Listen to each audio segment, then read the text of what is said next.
Ask any entrepreneur or leader, and they can probably tell you every goal they've achieved and every failure too. It rolls off their tongue. But when asked to own the impressiveness of those wins, it gets quiet. Not because it isn't impressive, but because it feels uncomfortable to admit it. What if that discomfort isn't a sign it's wrong, but proof it's new? Let's talk about why being impressed with yourself might just be the business boost you didn't know you needed. Welcome to the Self-Trust Solution, the podcast for entrepreneurs, leaders, and high achievers who are done second-guessing and ready to execute with clarity. I'm your host, Dawn Ledet, the Self-Trust Coach, and each week I'll help you build the one strategy that makes all others work: self-trust. This is where bold goals meet grounded action. Let's dive in. Welcome back to the Self-Trust Solution podcast. I've noticed a pattern lately when I'm seeing my clients, my peers, and if I'm being honest, myself. High performers can talk about what they've accomplished, what they've endured and overcome, how they've failed tremendously and kept going. But when I say, wow, that's so impressive, you can see the discomfort, the squirm, the instant deflection. So let's look at why that is and what it means for you and your business. When we explore that discomfort, what we often find underneath are thoughts like, I don't want to sound arrogant. I don't want people to think I'm full of myself. I don't want to get complacent. But being impressed with yourself isn't arrogant. It's awareness. It's not a signal that everything is perfect and you can stop. It's awareness.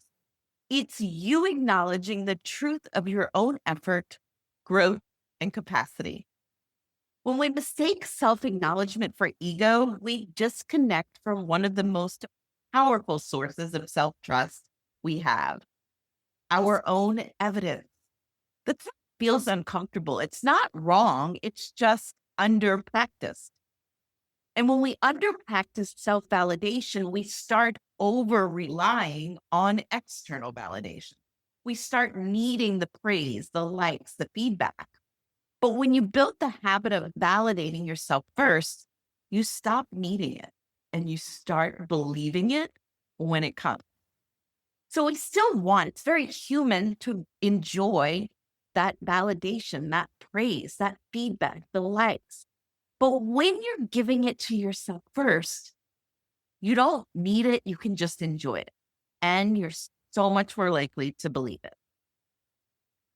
And let's clear something up, right? We can often think that we are boasting, even to ourselves. If we acknowledge it, if we truly are impressed with ourselves, we think that it is us not being humble. But I want to be very, very clear that humility and self-acknowledgement are not opposites. In fact, they can beautifully enhance each other. Humility isn't pretending you're less than you are. It's being honest about your strengths, your challenges, and your growth. Acknowledging your gifts doesn't make you arrogant. It makes you accurate. You can be humble and still say, I did that. I'm proud of how I handled that. I'm impressed by how far I've come. Honesty is humility, and that includes being honest about the good stuff.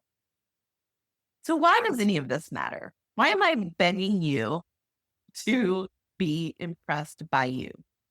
Because self-acknowledgement isn't just nice, it's necessary. It builds resilience.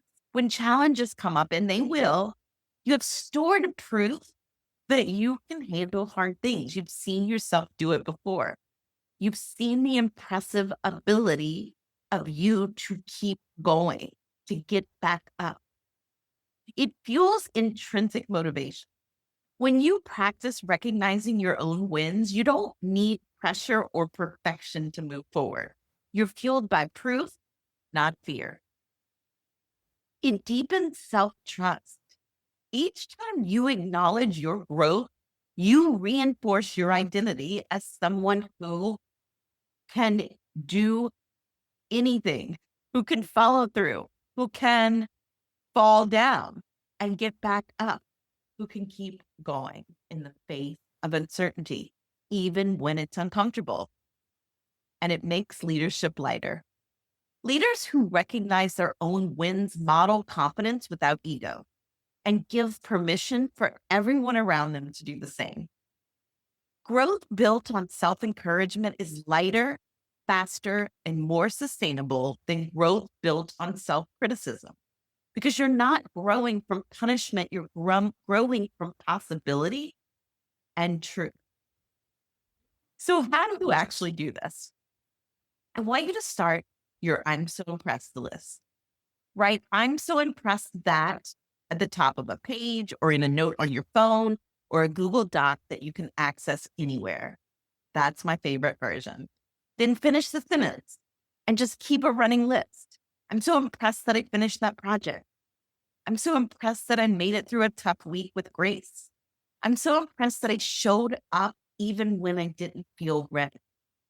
Add to it regularly. It doesn't have to be perfect. It just has to be honest. Notice the discomfort that comes with acknowledging yourself. Don't fix it. Don't avoid it. Just notice it and keep going. That's how self-trust grows. The more you do it, the more comfortable it becomes. And eventually that self-validation becomes second nature. You don't become arrogant when you're impressed with yourself. You become accurate.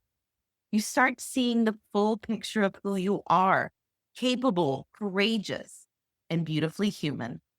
So my invitation to you is simple. Start your I'm so impressed list today. You can download a free copy at the selftrustcoach.com/tools because encouragement isn't a reward for success. It's the foundation of it. If this episode resonated, share it with someone who needs a reminder that being impressed with yourself is not vanity, it's vitality. It's the beginning of unstoppable growth. Inside every goal is a decision, an action, an evaluation, and an adjustment. Keep building your rhythm with the Self-Trust Solution. Subscribe, leave a review, and explore how we can work together at theselftrustcoach.com. I'll see you in the next episode.